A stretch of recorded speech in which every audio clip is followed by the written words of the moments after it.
नमस्कार, good morning. मैं अशोक शेर हिंदू सोसाइटी के प्रतिनिधि के रूप में आप सभी शिक्षक, शिक्षाविद और भाई बहनों का हार्दिक स्वागत करना चाहता हूं, हार्दिक अभिनंदन करना चाहता हूं।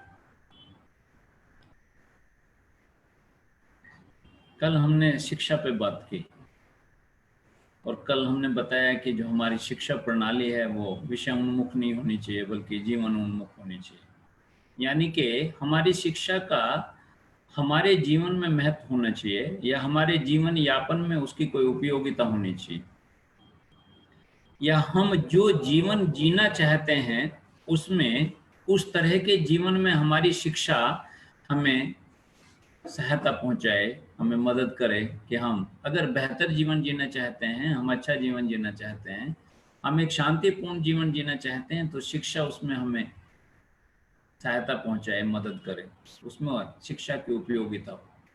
इस बात पे हमने कल विस्तृत रूप से आपके साथ चर्चा की थी और हमने ये वायदा किया था कि आज हम शिक्षा, भारतवर्ष में किस प्रकार की शिक्षा है उस पर बातचीत करेंगे और मूल रूप से हमारी शिक्षा क्या होनी चाहिए इस पे बात करेंगे। श्री अरविंद का शिक्षा के बारे में क्या मत था, क्या दर्शन था, उस पर हम आपके साथ बातचीत करेंगे। तो हम आपको बताना चाहते हैं कि शिक्षा भारतवर्ष में 3 तरह से डिफाइन की गई है। विश्व में तो और भी कई प्रकार हैं, लेकिन हम भारत में हैं इसलिए भारत की ही बात कर रहे हैं। भारत में एक शिक्षा है समकालिक, जिसमें विभिन्न जाति, धर्म, संप्रदाय, लिंग, सभी बच्चों को पढ़ने की स्वतंत्रता है। अर्थात वो कॉलेज में चाहे वो किसी जाति के हैं, धर्म के हैं, संप्रदाय के हैं, लिंग के हैं या विभिन्न क्षमताओं के हैं, वो सब जाके दाखिला ले सकते हैं, एडमिशन ले सकते हैं, पढ़ सकते हैं। ऐसा हमारे संविधान में है और उसका हम पालन कर रहे हैं कि भारतवर्ष में जितने भी स्कूल हैं उसमें विभिन्न जाति, धर्म, लिंग या क्षमताओं का बच्चा जाके एडमिशन ले सकता है और पढ़ सकता है। बाध्यता है शिक्षक की कि उन्हें सभी पढ़ाएगा, या बाध्यता है स्कूल की उन्हें सारे बच्चों को एडमिशन देगा। ये समकालिक शिक्षा कही जाती है जो भारतवर्ष में ऑलमोस्ट पूरे भारतवर्ष में लागू है और उस तरह से शिक्षा दी जा रही है। दूसरी शिक्षा का प्रकार है समेकित। समेकित शिक्षा में जो हमने कल मूल रूप से जिस पे चर्चा की थी, या जो श्री अरविंद की थ्योरी है, या वास्तव में जिसे शिक्षा कहा जा सकता है, उसे हम समेकित शिक्षा कहते हैं। अर्थात वो शिक्षा कि मूल रूप से बच्चे के अंदर जो क्वालिटी है, मूल रूप से जो बच्चे के अंदर गुण है, उसे हमें निकालना है, उसे बाहर निखारना है, उसे डेवलप करना है, उसे डेवलप करने में बच्चे की सहायता करनी है। इसे समेकित शिक्षा कहते हैं और आज हम समेकित शिक्षा पे ही मूल रूप से बात आपके साथ करेंगे।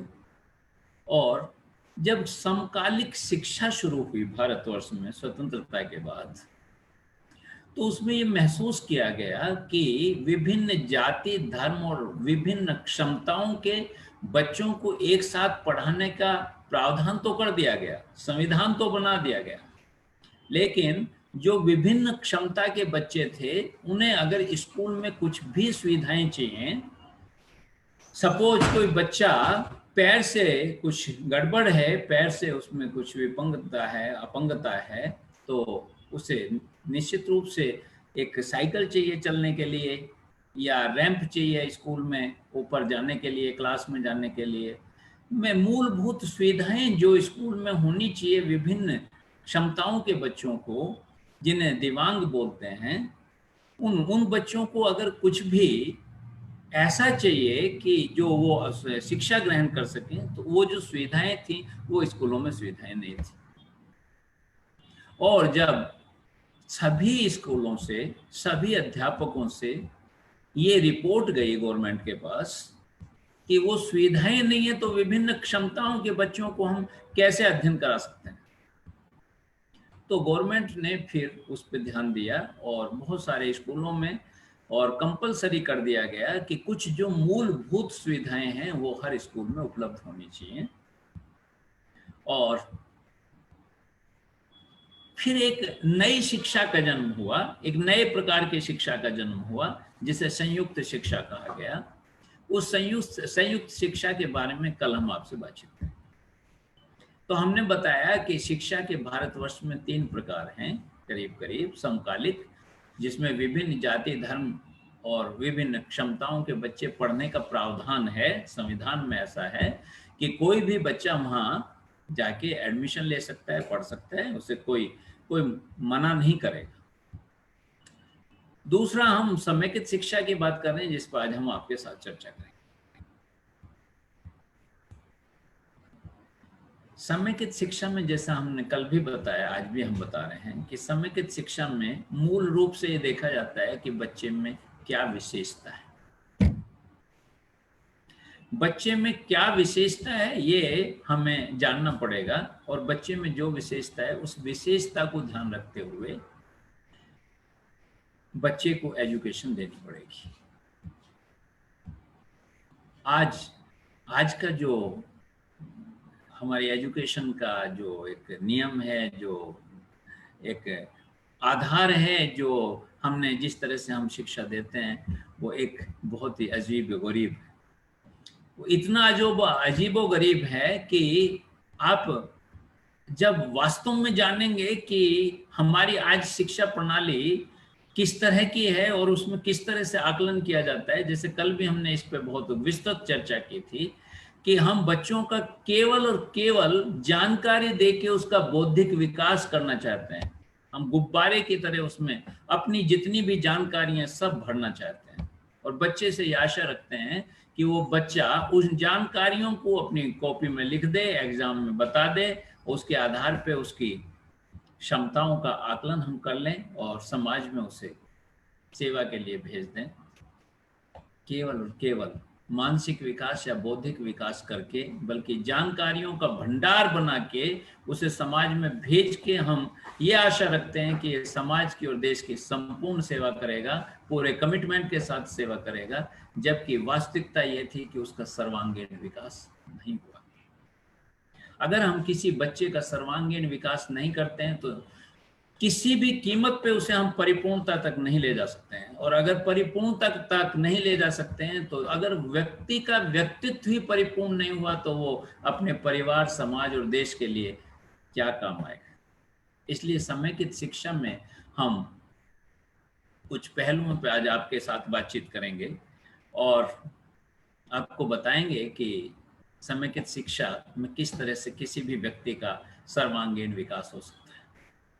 पहले हम इस बात पे जरा से गौर कर लें कि आज की हमारी शिक्षा प्रणाली कैसी है। तो वो हम एक छोटे से चित्र से शुरू करना चाहते हैं, एक छोटी सी कहानी से शुरू करना चाहते हैं। आपको हम दिखाते हैं कि हमारी शिक्षा प्रणाली में क्या खामियां हैं और किस तरह से हमारी शिक्षा प्रणाली काम करती है।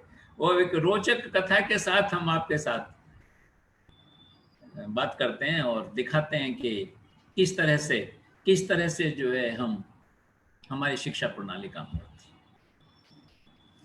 ये कहानी कुछ इस तरह से है कि एक बार जितने भी जंगल के पशु थे वो सब इकट्ठे हुए और उन्होंने अपनी एक सभा की, और सभा में जब डिस्कशन हुआ, जब सभा में चर्चा और परिचर्चा हुई तो विभिन्न मत आए और सब सारे मतों को जानने के बाद ये निर्णय हुआ, ये समझ बनी कि ये जो मनुष्य है ये बहुत चालाक है। हमारा जब चाहता है, जिस तरह से उपयोग करना चाहता है उस तरह से उपयोग कर ले। उसकी मानसिक स्थिति बहुत शार्प है, बहुत तेज है, बहुत स्ट्रॉन्ग है, बहुत समर्थ है, इसलिए वो हम सबका उपयोग करता है। हम भी अगर शिक्षा प्राप्त कर लें तो हो सकता है कि मनुष्य का जो शोषण करता है मनुष्य जो हमारा उपयोग करता है, जो हमें परेशान करता है, उससे हम बच जाएं। तो क्यों ना हम भी सब शिक्षा प्राप्त करें। एक मत से सबने कहा हाँ हाँ बिल्कुल ठीक कह रहे हो आप। हो सकता है ये बात हाथी सबसे समझदार आदमी था उनमें से, हाथी ने ये बात रखी हो और सारे लोगों ने, जो छोटे पशु थे, उन्होंने उसका समर्थन किया। तो फिर हाथी से पूछा गया कि आप तो समाज में आते जाते रहते हो, समाज के लोग आपको ज्यादा कुछ कहते भी नहीं है, आप बुद्धिमान भी हैं, आप बताइए कि ये कैसे शुरुआत हो सकती है इसकी। तो उसने कहा कि जो पास का शहर है उसमें एक शिक्षक हैं, वो मेरे परिचित हैं, वो मुझे बहुत प्यार करते हैं, मैं उनके पास कभी कभी आता जाता रहता हूँ, मैं उनसे निवेदन कर सकता हूँ कि वो हमें शिक्षा दे दें, हम सारे लोगों को। उनमें जो लोग थे वो कौवा था, बंदर था, पेंगुइन था, हाथी था, मछली थी, सील था, कुत्ता था, ये 4 5 6 सब पशु थे, पक्षी थे। उन्होंने कहा ठीक है हाथी, हाथी जी हम आपकी बात मानते हैं और शहर चलते हैं। सब हाथी पे कुछ सवार हो लिए, कुछ उसके साथ उड़ लिए और सब मिलके वो शहर में पहुंच गए जहां हाथी का वो शिक्षक परिचित थे, गुरुजी जहां परिचित थे। और वहां जाके गेट पे खड़े हो गए, इस बात के इंतजार करते रहे कि कब छुट्टी हो, बच्चे निकल जाएं तो शिक्षक अकेला होगा, फिर अकेले में बात करेंगे। जब छुट्टी हो गई तो हाथी ने दरवाजा खटखटाया, तो गुरुजी ने पहचान लिया, अरे ये तो वही हाथी है जो कभी कभी हमारे पास आता है, आज कैसे कैसे आना हुआ भाई गजराज। तो हाथी ने बताया कि सर हम आप लोग आपसे शिक्षा चाहते हैं, हम भी चाहते हैं कि हम भी मनुष्य की तरह बुद्धिमान हो जाएं, और कम से कम इतना तो चाहते हैं कि मनुष्य जो हमारा शोषण करता है उससे हम बच जाएं। उसने कहा निश्चित निश्चित आपको भी शिक्षा मिलेगी, लेकिन शिक्षा से पहले मेरी एक शर्त है कि आपको एक एग्जाम पास करना पड़ेगा। उन्होंने कहा ठीक है गुरुजी बताइए क्या एग्जाम। तो उन्होंने कहा कि देखो मेरे पास जो ये वृक्ष खड़ा है इस पे आपको चढ़ना है, और जो इस पे चढ़ जाएगा उसे मैं निश्चित रूप से फिर शिक्षा के काबिल समझूंगा और उसे शिक्षा दी जाएगी, एंट्रेंस टेस्ट समझो मेरा। सारे पशु एक दूसरे की तरफ ध्यान देखने लगे, एक दूसरे की शक्ल देखने लगे। हाथी दूसरे छोटे जो पशु थे उनकी तरफ देखने लगे, लेकिन कौवा तो एकदम खुश हो गया।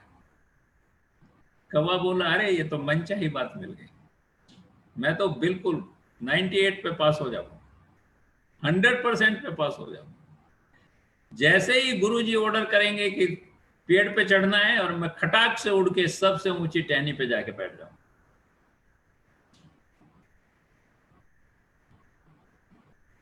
टेस्ट शुरू हुआ, 1 2 3 करके गुरुजी ने कहा कि भाई चढ़ना शुरू करो।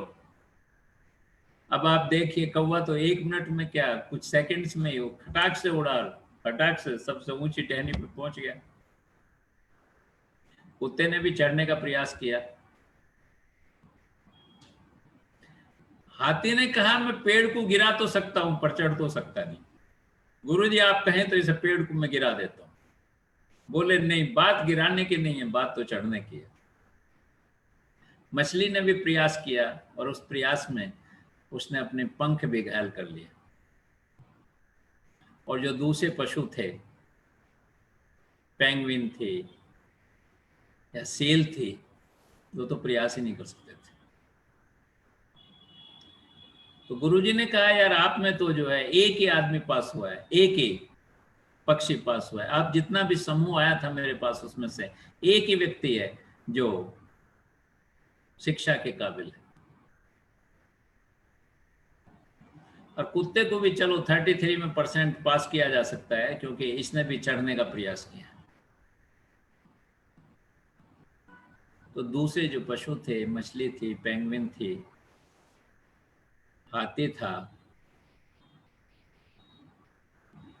शील थी, सबने कहा गुरुजी ये तो पक्षपात वाला मामला है, ये तो बिल्कुल पक्षपात वाला मामला है, आपने जो एंट्रेंस टेस्ट लिया है वो पक्षपातपूर्ण है, हम सब सारे लोग कैसे फेल हो सकते हैं, एक ही बच्चा जो है वो 100% पे पास कैसे हो सकता है। तो गुरुजी ने कहा कोई बात नहीं, दूसरा टेस्ट रख लेते हैं। दूसरा टेस्ट रख लेते हैं, तो आओ मेरे साथ। और पास में एक बहुत बड़ी नदी थी, नदी के पास ले गए और उन्होंने कहा कि ठीक है, इस नदी को जो पार करेगा उसका हम एंट्रेंस टेस्ट, ये नदी पार करना मान लिया है। जो नदी पार करेगा वो निश्चित रूप से, चलो वो उसे हम शिक्षा देंगे। नदी बहुत चौड़ी थी, एक एक किनारे से दूसरा किनारा दिखाई नहीं दे रहा था, इतनी चौड़ी नदी थी, दूर तक जल ही जल दिखाई दे रहा था।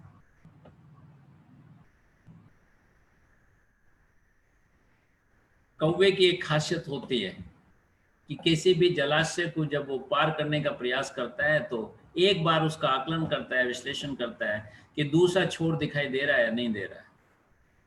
अगर उसे दूसरा छोर दिखाई नहीं देता है तो कौवा वापस आ जाता है। वो अपनी सामर्थ्य और शक्ति को पहचानता है कि मैं कितनी दूर तक कंटिन्यूअस उड़ सकता हूं। तो कौवे ने थोड़ा सा उड़ा और मील 2 मील उड़ा होगा और उसके बाद वापस चला है। अब वही कौवा जो पेड़ पे चढ़ने पे 100% में पास हुआ, वही आज दूसरे टेस्ट में वापस चला है। कुत्ते ने भी प्रयास किया, थोड़ी दूर गया होगा, लेकिन वो भी जब देखा कि नदी बहुत चौड़ी है तो वापस चला है। हाथी ने घुस के देखा है कि उसकी गहराई इतनी तो नहीं है कि मैं डूब जाऊं, सूंड ऊपर उठा के चला जा सकता हूं, नहीं, लेकिन जैसे जैसे आगे गया तो उन्हें देखा कि गहराई बढ़ती जा रही है, हाथी भी वापस चला है। जो मछली उसे पार कर सकती थी, कल पेड़ पे चढ़ने में वो अपने जो पंख थे उसके, उन्हें घायल कर चुकी थी, इसलिए मछली भी साहस नहीं कर पाई कि उस नदी को पार कर पाए। निश्चित रूप से मछली उसे पार कर सकती थी, और पेंगुइन और सील का तो मसला ही था, उनकी ताकत नहीं थी इतनी बड़ी नदी को पार कर सकती। मैं इस उदाहरण से ये बताना चाहता हूं कि एक टेस्ट में जिस बच्चे ने, जिस कौवे ने, जिस सदस्य ने 100% से एग्जाम पास किया, वो दूसरे में 0% पे आ गया। और जो दूसरे टेस्ट को 100% और बहुत सफलता के साथ पार कर सकती थी, पास कर सकती थी मछली, आज वो उसे पार नहीं कर पाई क्योंकि उसे पहले टेस्ट में ही घायल कर दिया गया। दोस्तों, हमारी शिक्षा व्यवस्था कुछ इसी तरह की है कि बिना बच्चे की कैपेसिटी, बिना बच्चे की क्षमता को देखते हुए केवल और केवल बौद्धिक विकास के आधार पर उसका आकलन किया जाता है कि बच्चा होशियार है नहीं होशियार। और शायद उसी बौद्धिक विकास के आधार पर, बौद्धिक तीव्रता के आधार पर उसका आकलन किया जाता है, उसका विश्लेषण किया जाता है और उसे पद मिल जाते हैं। लेकिन जो उसका मूल तत्व है जो डेवलप होना चाहिए, जैसे उन विभिन्न पक्षी और पशुओं का सबका एक विभिन्न मूल तत्व था, उस मूल तत्व को आधार बना के अगर उनका एग्जाम लिया जाता, अगर उन्हें एंट्रेंस किया जाता, तो निश्चित रूप से जो है वो अपने उस गुण के आधार पे, अपने उस टेस्ट में, उस एंट्रेंस टेस्ट में बेहतर से पास हो सकते थे। और उनका जो वो गुण था, जो उनकी कला थी, जो उनका विशेषता थी, उसे डेवलप करके उन्हें और बेहतर बनाया जा सकता। हमारी शिक्षा प्रणाली करीब करीब कुछ ऐसी है। इसलिए श्री अरविंद का दर्शन था कि अगर किसी भी व्यक्ति का सर्वांगीण विकास करना है तो उसकी समेकित शिक्षा होनी चाहिए, अर्थात उसका सर्वांगीण विकास होना चाहिए। अर्थात उसमें जो भी कुछ है और उसमें जो भी कुछ विशेषता है उसे डेवलप किया जाना चाहिए, हर हालत में उसे डेवलप किया जाना चाहिए। और उसका डेवलपमेंट ही व्यक्ति की परिपूर्णता बनाएगा। व्यक्ति की परिपूर्णता बनाएगा तो समाज की परिपूर्णता होगी, समाज की परिपूर्णता होगी तो देश उन्नत होगा। इसलिए हम कह सकते हैं कि समेकित जो शिक्षा है वो कोई पाठ्यक्रम नहीं है, कोई पद्धति नहीं है, कोई सोच नहीं है, ये तो एक खोज है, एक आविष्कार है। यानी कि हमें ये खोज करनी है, हमें ये आविष्कार करना है कि बच्चे के अंदर विशेषता क्या है और उस विशेषता को डेवलप करना है। इसलिए हम कह सकते हैं कि ये एक आविष्कार है, खोज है, कोई पद्धति नहीं है, कोई सोच नहीं है, कोई पाठ्यक्रम नहीं है। हर व्यक्ति के साथ, हर बच्चे के साथ विभिन्न रूप से शिक्षकों को काम करना पड़ेगा। और शिक्षक जब उसके साथ विभिन्न रूप से काम करेगा तो ये जान पाएगा कि उसके अंदर क्या विशेषता है, उस विशेषता के अंदर, विशेषता के आधार पे ही उसका शिक्षण हो सकता है। समेकित शिक्षा में कुछ मूल बातें हैं जो मैं आपके साथ शेयर करना चाहता हूँ। समेकित शिक्षा का सिद्धांत है कि किसी को पढ़ाया या सिखाया नहीं जा सकता।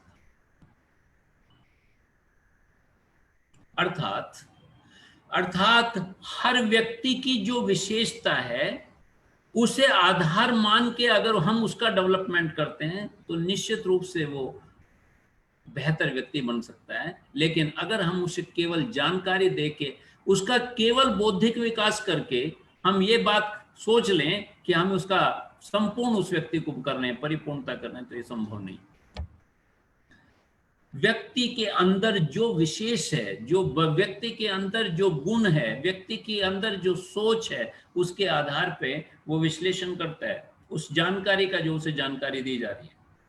जो जानकारी दी गई है वो अपनी विशेषता के आधार पे उसका विश्लेषण करता है और वैसा ही कर्म करता है। उसके लिए एक छोटा सा उदाहरण मैं आपको देना चाहता हूं। एक बार बुद्ध अपनी सभा में भाषण दे रहे थे, शाम का वक्त था, और उन्हें अपने भाषण में कहा कि वक्त निकला जा रहा है, वक्त निकला जा रहा है, सब अपना जो बकाया काम है उसे पूरा करें, अन्यथा की स्थिति में पछताना पड़ेगा। उन्होंने बहुत सारी बातें कही, लेकिन ये सेंटेंस कहा कि वक्त निकला जा रहा है और अपने बकाया काम को पूर्ण कर लें, अन्यथा जिंदगी यूं ही चली जाएगी। कई लोग वहां से उठ के चले गए। एक महिला थी, उठ के चली गई। एक व्यक्ति था, बहुत चालाक सा दिख रहा था देखने में, वो भी उठ के चला गया। और एक सामान्य व्यक्ति आंख बंद करके बैठ गया। बुद्ध तीनों लोगों को देख रहे थे। आनंद ने पूछा कि गौतम, जब आपने ये शब्द कहा तो कुछ लोग उठ के चले गए। उन्होंने कहा कि कल आए तो उनसे पूछना कि क्यों उठ के गए हैं, आपको जवाब मिल जाएगा। आनंद ने बहुत ध्यान रखा। जो महिला गई थी उससे पूछा कि आप कल जब बुद्ध ने ये बात कही तो आप उठ के चली गई, क्या कारण था? तो उसने कहा कि मैं वैश्या हूं और मैं डांस करती हूं, मैं नाचती हूं, उसी से मेरी रोजी चलती है। और मुझे ऐसा लगा कि बुद्ध कह रहे हैं कि वक्त निकला जा रहा है, आपको जो बकाया काम है वो करना है। तो मुझे ध्यान आया कि वहाँ मेरी कस्टमर जो मेरे इंतजार कर रहे होंगे, जिनसे जो भी कुछ पैसा आता है उसी से अगले दिन भोजन और भजन और अपने बच्चों की व्यवस्था होती है। तो मुझे जानना चाहिए, मुझे जो अपना काम है, अपना कर्तव्य है, पूरा करना चाहिए। और मैं चली गई और मैं जाके अपने ग्राहकों के सामने जो भी डांस करना था वो की। उसने उस व्यक्ति से पूछा जो देखने में बड़ा चालाक सा लग रहा था और उठ के चला गया था। तो उसने कहा आनंद ने कि भाई साहब आप क्यों चले गए? तो उसने कहा कि एक्चुअल में मैं चोर हूं, और जब गौतम बुद्ध ने कहा कि वक्त निकला जा रहा है, जो बकाया काम है वो पूरा करना है, तो मुझे ध्यान आ रही, आज तो मुझे बड़ी चोरी करनी थी। 8-10 लोगों को मिलके एक बड़ी चोरी करनी थी, वो सारे साथी मेरे इंतजार कर रहे होंगे और मैं यहाँ बैठा हूँ, और मुझे ध्यान आया कि मुझे वहां जाना चाहिए। और मैं वहां गया और हमने सबने मिलके बहुत अच्छी चोरी की, बड़ी अच्छी आमदनी हो गई कल।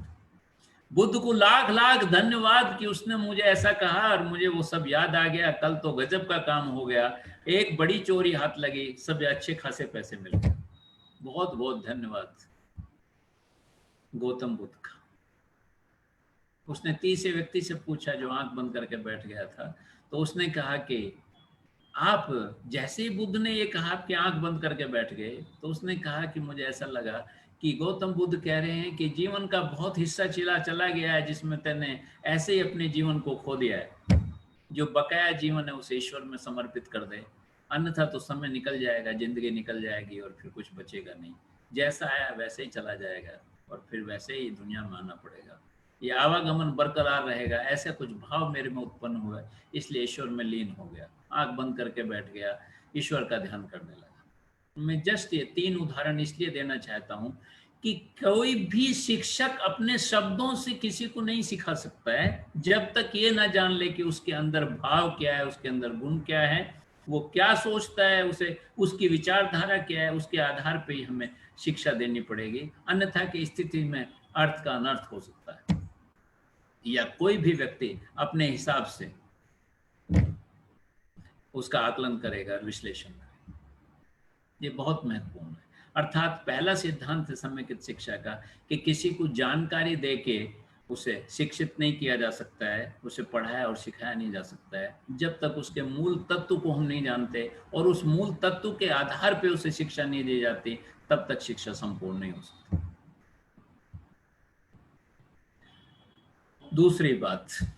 दूसरी बात वो कहते हैं कि किसी भी मनुष्य को सिखाने के लिए, किसी भी विद्यार्थी और शिक्षार्थी को सिखाने के लिए, शिक्षा देने के लिए उसके मस्तिष्क की स्वीकार्यता बहुत आवश्यक।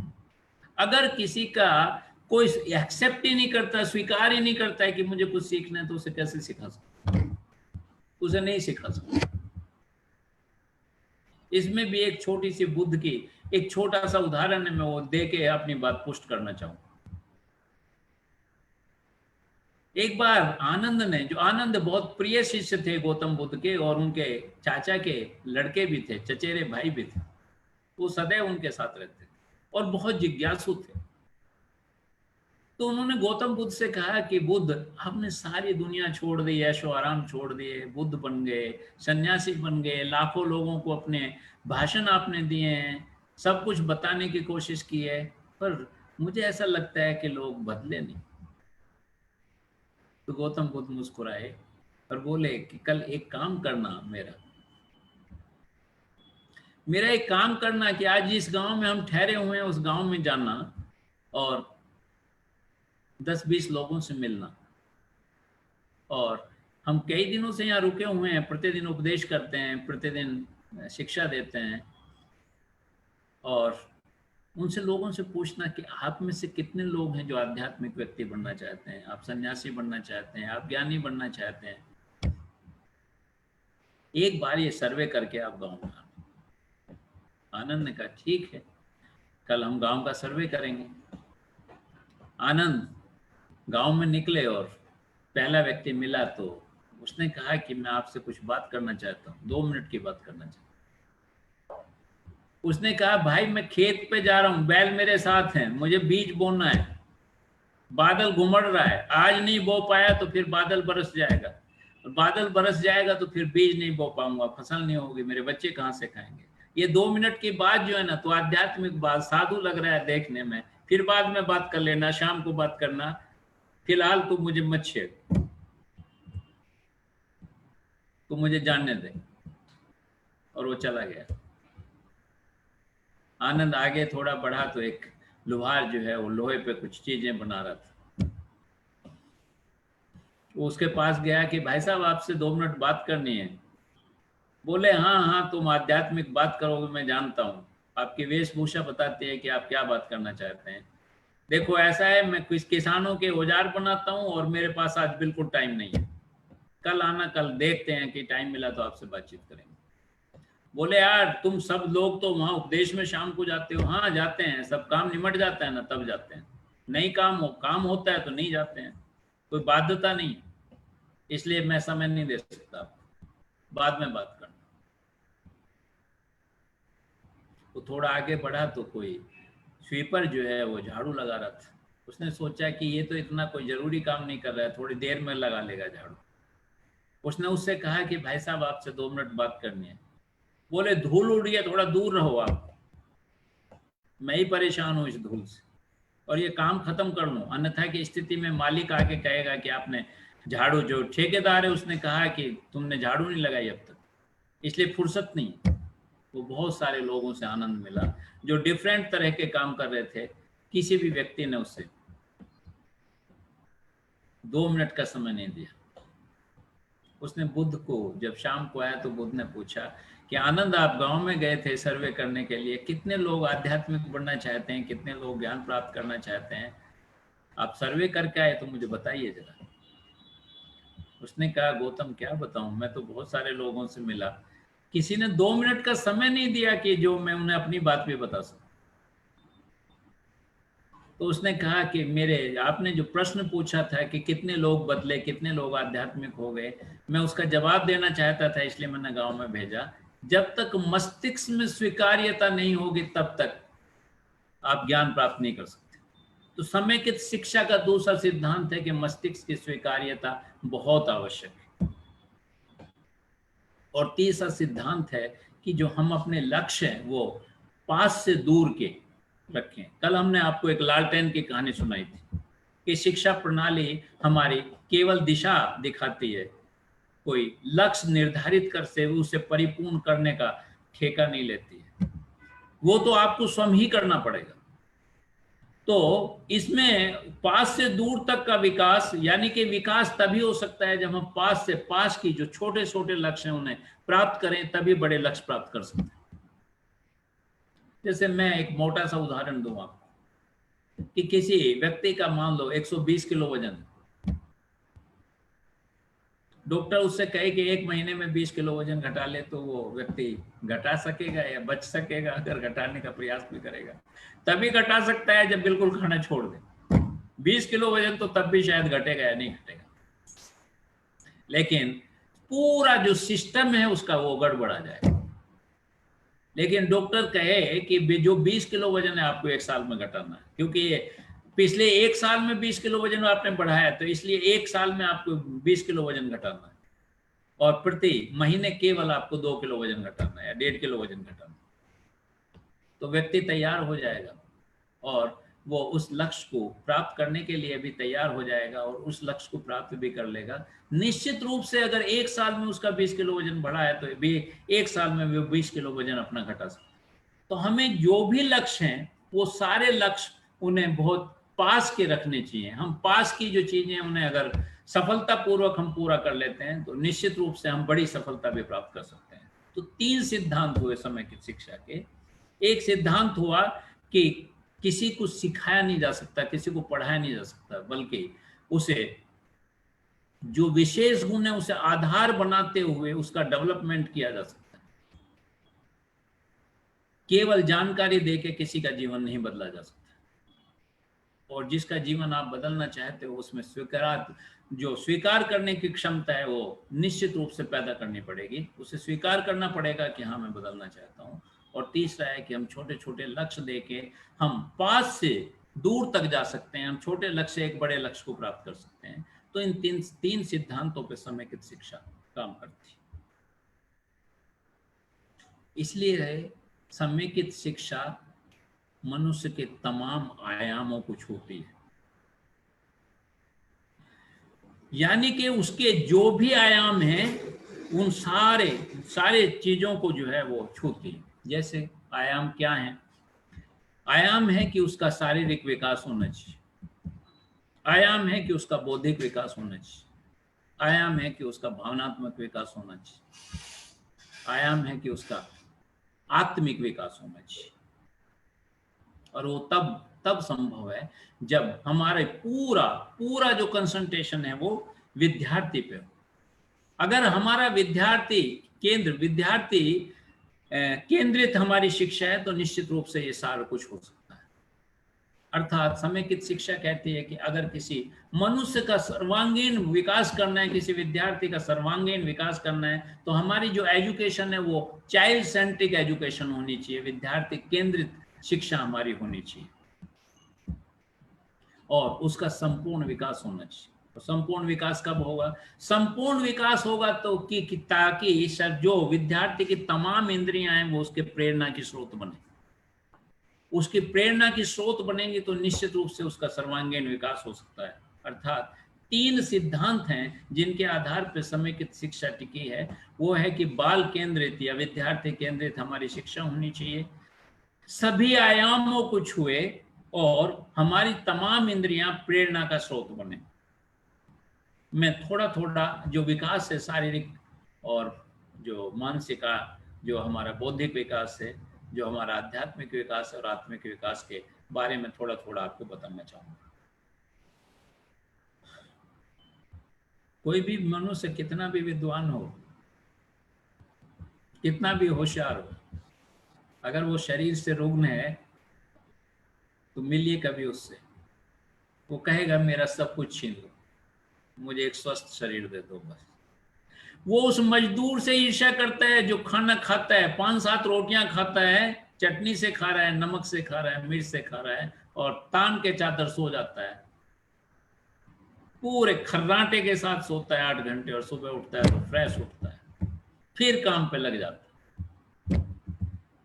एक व्यक्ति हजारों हजारों रुपए सुबह से शाम तक कमाता है, लेकिन जब बिस्तर पे शाम को जाता है तो नींद नहीं आती, उससे करवट बदलते रहता है, क्योंकि कुछ ना कुछ शारीरिक परेशानी है। सुबह से शाम तक जो उसने मेहनत की है, उस शाम को उसके शरीर साथ नहीं देता है, परेशान हो उठता है। किसी ने, मुझे एक छोटी सी बात याद आ गई, किसी ने कहा कि मैं बहुत गरीब हूं, तो उस दास सिंह ने कहा गरीब कहाँ है तू, एक काम करना, अपनी एक आंख दे दे, मेरे से 1 लाख रुपए ले ले। बोले आंख दे दूंगा तो फिर देखूंगा कहां से, एक आंख से तो बड़ा मुश्किल होता है। बोले कोई बात नहीं, आंख इतनी मूल्यवान है ना, तो तू अपना एक हाथ मुझे दे दे, 1 लाख रुपए ले ले। बोले मैं एक हाथ से कैसे काम करूंगा। बोले चल ठीक है, हाथ से तू दोनों से काम करके एक काम कर, मुझे एक पैर दे दे, उससे 1 लाख रुपए ले ले। बोले मैं चलूंगा कैसे, तो फिर गरीब कैसे, तेरे पास दोनों हाथ हैं, दोनों पैर हैं, दोनों मस्तिष्क है, आंखें हैं, कान है, सब कुछ तो है तेरे पास, कैसे गरीब कह रहा है तू। तो समेकित शिक्षा कहती है कि आपका शारीरिक विकास, अगर आप स्वस्थ हैं, आप बहुत शारीरिक विकास आपने अपना किया है निश्चित रूप से, तो आपसे बड़ा अमीर कोई व्यक्ति नहीं है। आप स्वस्थ जीवन अगर जी रहे हैं तो बेहतर जीवन जी सकते हैं।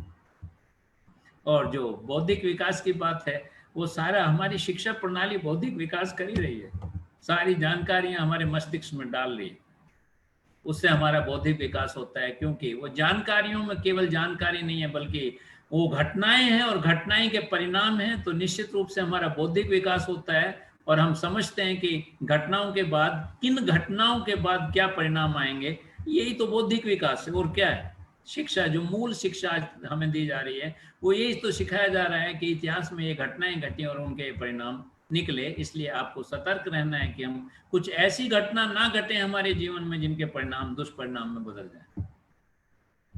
और जहां तक श्री अरविंदो सोसाइटी का मसला है, मेरा व्यक्तिगत मसला है, मैं किसी भी व्यक्ति का आध्यात्मिक विकास केवल वो विकास कहना चाहूंगा कि कोई भी व्यक्ति जब अपने कार्य को पूरे कमिटमेंट के साथ, पूरे कंसंट्रेशन के साथ, पूरी लग्न के साथ, पूरे जुनून के साथ अगर कोई व्यक्ति करता है, तो निश्चित रूप से वो एक दिन दृष्टा बन जाता है। दृष्टा बन जाता है यानी कि उससे केवल और केवल अपने काम से प्यार हो जाता है, ऐसे प्यार हो जाता है जिसे जैसे किसी भक्त को अपने ईश्वर से और अपने आराध्य से प्यार हो जाता है। और किसी भी मनुष्य का आध्यात्मिक होना इस बात पर निर्भर करता है कि वो व्यक्ति अपने काम को कितना प्यार करता है, कितने जुनून के साथ काम करता है, कितने कमिटमेंट के साथ काम करता है। अगर वो वास्तव में ऐसा करता है तो निश्चित रूप से उसे कोई भी एक दिन दृष्टा बनने से नहीं रोक सकता है, आध्यात्मिक व्यक्ति बनने से नहीं रोक सकता। ये विकास भी बहुत जरूरी है। दूसरी बात हमने कहा कि उसका भावनात्मक विकास होना चाहिए। बच्चे का अगर सब कुछ बौद्धिक विकास हो गया, शारीरिक विकास हो गया, आध्यात्मिक विकास हो गया, तो अगर उसका भावनात्मक विकास नहीं हुआ तो आप समझ लीजिए कोई भी घटना उसे इतना विचलित कर सकती है कि वो कभी भी फांसी पर लटक सकता है। आपको आश्चर्य होगा कि पूरे विश्व में जितने भी लोग सुसाइड करते हैं उनमें से 90% लोग ऐसे हैं जो खेल नहीं खेलते थे, जो गेम नहीं खेलते थे, क्योंकि गेम में हमें हारने और जीतने की क्षमता पैदा की जाती है। जब हम कोई भी गेम खेलते हैं तो उसमें हम कई बार हारते हैं और कई बार हम जीतते हैं। और जब हम जीतते और हारते हैं तो निश्चित रूप से हम में वो भावनात्मक विकास होता है। कोई भी घटना घट जाए, चाहे हमारे वो विपरीत हो या हमारे अनुकूल हो या प्रतिकूल हो, वो तब भी हम अपने को वैसे ही बना के रखते हैं। इसलिए बच्चों को गेम जरूर खिलाना चाहिए और उनका भावनात्मक विकास करना चाहिए। और लास्ट में मैं आत्मिक विकास की बात कहूंगा कि अगर कोई भी व्यक्ति ये नहीं जान पाया कि मैं कौन हूं, आत्मा क्या है और मेरा शरीर क्या है, उनका संबंध क्या है, अपनी आत्मा के बारे में नहीं जान पाया, अपनी आत्मिक विकास नहीं कर पाया, तो वो पशु में और मनुष्य में कोई विशेष अंतर नहीं रह जाता। इसलिए समेकित शिक्षा कहती है कि किसी भी बच्चे को अगर सर्वांगीण विकास करना चाहते हो तो उसका शारीरिक विकास, उसका मानसिक विकास, उसका आध्यात्मिक विकास, उसका भावनात्मक विकास और उसका आत्मिक विकास सब होना चाहिए, तभी वो एक संपूर्ण व्यक्ति बन सकता है, उसका सर्वांगीण विकास हो सकता है, वो एक परिपूर्ण व्यक्ति बन सकता है, और परिपूर्ण व्यक्ति बनेगा तो निश्चित रूप से देश के विकास में एक सहयोग कर सकता है। समेकित शिक्षा में हम आज इतना ही बताना चाहेंगे आप लोगों को। इन शब्दों के साथ मैं अपनी बात खत्म करता हूं। कल हम संयुक्त शिक्षा पे बात करेंगे, और आज छोटा सा पोर्शन समेकित शिक्षा का रह गया है कि बच्चों को पहचानना कैसे जाए, कि उसमें क्या विशेषता है। इस विषय पे भी कल हम आपके साथ बातचीत करेंगे। आपके मन में इस हमारे इस सेशन से संबंधित कोई भी अगर प्रश्न है तो मैं हृदय से उसे आमंत्रित करना चाहता हूं। आप निश्चित रूप से मेरे से पूछ सकते हैं। अंत में आप सब लोगों ने मेरी बात ध्यान से सुनी, उसके लिए मैं आपका कृतज्ञ हूँ, आपका आभार प्रकट करना चाहता हूँ। आपका बहुत बहुत आभार कि आपने हजारों की संख्या में प्रतिदिन लोग जो हमारे साथ जुड़ते हैं, वो उन सब का मैं आभार प्रकट करना चाहता हूँ कि हमें वो मनोबल देते हैं, हमारा उत्साहवर्धन करते हैं कि हम अपने सीरीज को कंटिन्यू रख सकें। आप सब लोगों का बहुत बहुत धन्यवाद। आपके मन में अगर कोई प्रश्न है तो निश्चित रूप से आप हमसे पूछ सकते हैं। हेलो हेलो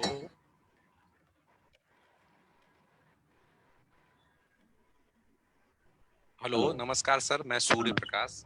हाँ सूर्य प्रकाश जी, आपके बगैर तो अब हमारा सेशन ही पूरा नहीं हुआ। हमें ऐसा ऐसा होता है कि कई बार बहुत सारे लोगों को आदत है, मुझे भी आदत है कि खाना खाने के बाद कुछ तो मीठा चाहिए, तो फिर वो एडिक्ट हो जाता है आदमी उसका। फिर वो डॉक्टर कहता है कि आपको नहीं मीठा खाना चाहिए, पर फिर क्या करता है आदमी कि खाना खा के थोड़ा सा इधर उधर घूम के कहीं ना कहीं जुगाड़ कर लेता है, छोटा मोटा उसे खा लेता है। फिर वो कहता है कि नहीं बिल्कुल नहीं खाना है, तो कहता है कि खजूरी खा लूँ पर मीठा तो चाहिए, क्योंकि हमारी आदत बन गई है। तो आपने आदत डाल दी है हमें। सूर्य प्रकाश अगर हमारे साथ नहीं है तो हमें ऐसा लगता है कि जैसे खाने के बाद मीठा नहीं मिला है। Thank you so much sir, आपने मुझे इतना महत्व दिया।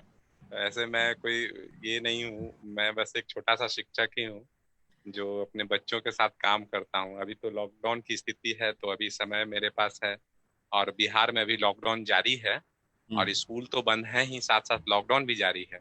इसलिए अभी समय है, लेकिन पता नहीं ये समय कब तक रह पाएगा और कब तक मुझे समय मिल पाएगा। मैं अपने सेशन का टाइम बदल दूंगा, लेकिन सूर्य प्रकाश जैसे लोग मुझे अवश्य चाहिए। सर ऐसे बहुत लोग हैं सर। अगर टाइम बदले या टाइम वैसा कन्वीनियंट टाइम रहेगा तो बहुत लोग जुड़ेंगे, और बहुत सारे ऐसे लोग हैं जो बात करना चाहते हैं और चीजों को समझना चाहते हैं। ऐसे बहुत सारे लोग हैं मेरे लिंक समझ में हैं, और उन लोगों के साथ बातचीत भी होती है और लोग बात भी करते हैं। ये यूट्यूब अलग पे बात हमने है कि डाल सर, दिए हैं अपने पूरे सेशन, करीब 35 सेशन अभी तक हो चुके हैं। तो 35 के 35 सेशन हमने जो है यूट्यूब पे डाल दिए हैं, और जी उसका लिंक हम शेयर कर देंगे। तो यूट्यूब जी पे आप उस लिंक में जाएंगे तो आपको पूरे सेशन मिलेंगे, और वो उसमें सब पे विषय भी लिखा हुआ है कि हमने उस किस विषय में हम आपसे बातचीत करना चाहते हैं। जी। तो एक उसमें आप, अनुरोध यह होगा सर हाँ कि बोलिए। जैसे अभी पीडीएफ जो आता है, हाँ पीडीएफ भी कभी कभी रुक रुक कर आता है। जैसे कभी आज आज नहीं आया पीडीएफ, किसी किसी दिन अच्छा, पीडीएफ नहीं आता है, तो वो पुराना पीडीएफ से ही मैं लिंक खोल कर लेता हूँ, लेकिन वो पीडीएफ नहीं आ पाता है। तो उस संदर्भ में मेरा ये कहना है एक कि मिनट सूर्य जो प्रकाश। जी हाँ जगत, जी आप तक आवाज आ रही है?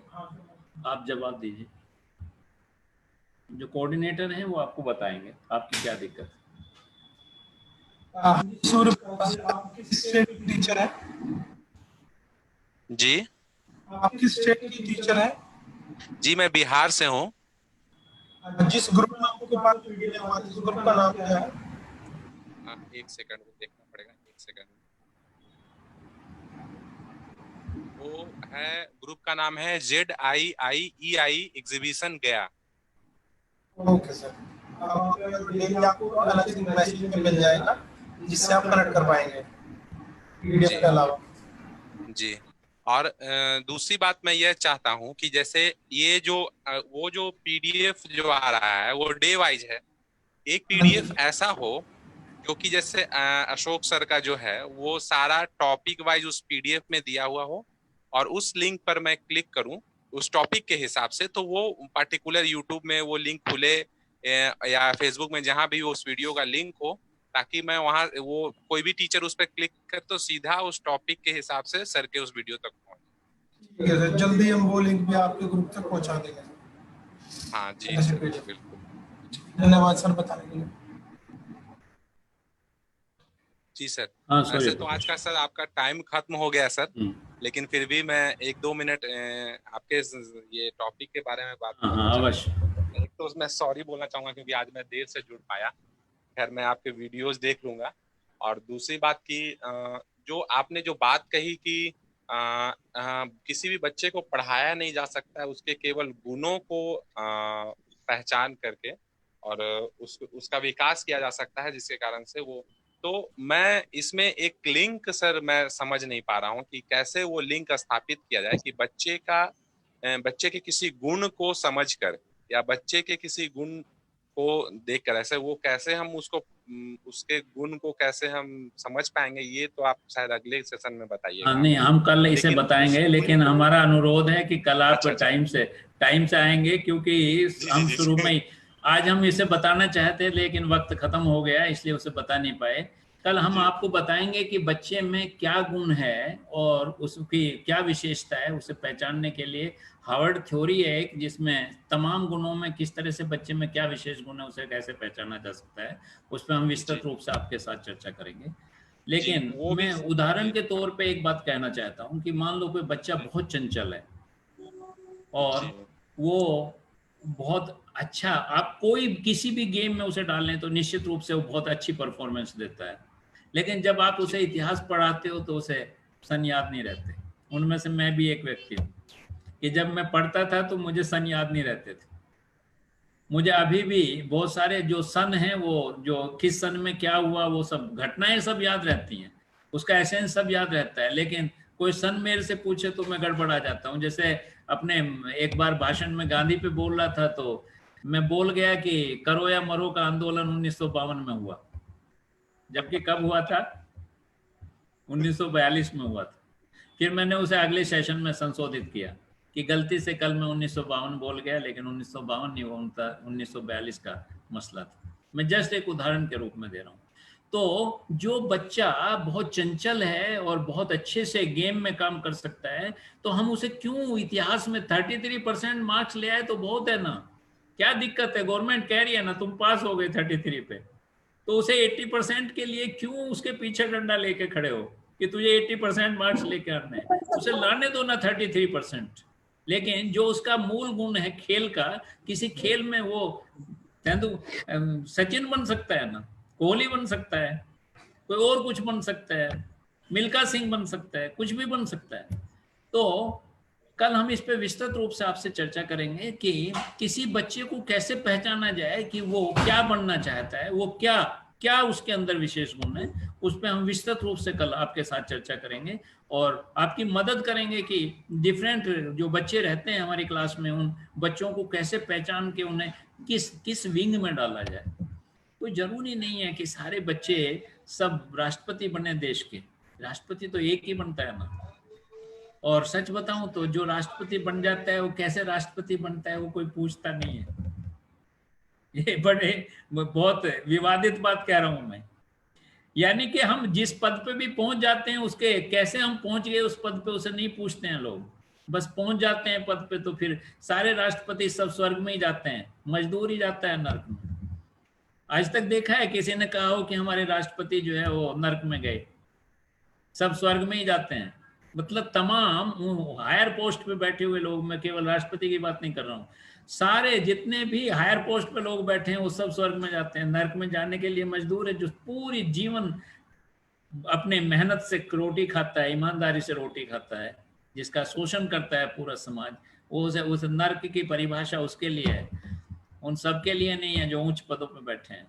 तो ये भाव निकालना पड़ेगा हमें। राष्ट्रपति बनने की आवश्यकता नहीं है सब लोगों को जज बनने की आवश्यकता नहीं है। हमें एक अच्छे इंसान बनने की जरूरत है। एक अच्छा इंसान बन के भी बहुत बेहतर लाइफ जी सकते हैं हम। अगर हम अच्छा इंसान नहीं है तो हम कुछ भी बन जाए तो यकीन मानिए कि सारा जीवन विवादित ही रहता है, डिस्टर्ब ही रहता है, बार बार इसीलिए आता है। बहुत सारी चीजें जो छोड़ के चला जाता है, फिर उन्हें पूरा करने के लिए आता है, फिर जाता है, फिर आता है, सैकड़ों जीवन ऐसे ही चलता रहता है। तो कल हम विस्तृत रूप से इस पर चर्चा करेंगे आपके साथ। आज समय थोड़ा सा ज़्यादा हो गया है, इसलिए मैं एक बार फिर हृदय से उन तमाम लोगों का जो हमारे साथ आज जुड़े हैं, जिसने हमें सुना, जो हमें सुनने का प्रयास करते हैं, आत्मसात करते हैं, अपने को बेहतर बनाएंगे और देश को बेहतर बनाएंगे, इस भावना शुभकामनाओं के साथ मैं सबका, आपका जो भी लोग जुड़े हैं वो हृदय से आभार प्रकट करना चाहता हूँ। आभार। Hello sir.